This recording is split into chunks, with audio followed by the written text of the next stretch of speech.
আসসালামু আলাইকুম। আজ আমি রান্না করব করলা আলু কালো জিরে দিয়ে ঝোল। এদিকে কড়াইয়ে তেল বসিয়ে দিয়েছিলাম, তেল গরম হয়ে গেছে, করলাটা ভেজে নেব। করলাটা ভালোভাবে ভেজে নিয়েছি, তুলে নেব। আর একটু তেল দিয়ে নিলাম কড়াইয়ে, একটু কাঁচা লঙ্কা, কালো জিরে,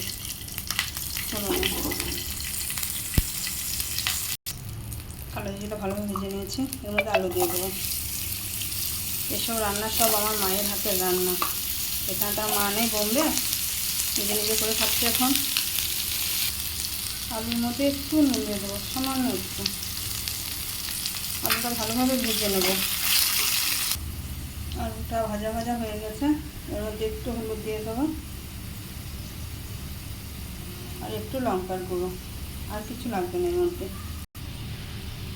ভালোভাবে ভেজে নিয়েছি।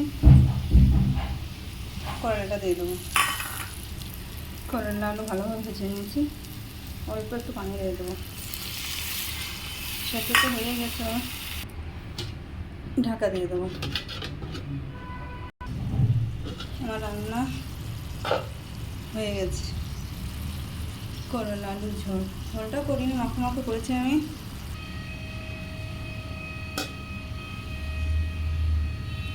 তোমরা হয়তো কেউ বলবে যে করলার ঝোল হয় কোনোদিন?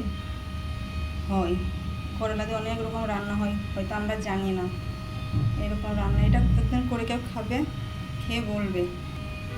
যে খেয়েছে সে তো জানো এর স্বাদ, আর যে খাওনি সে একবার করে দেখবে, খুব ভালো লাগে।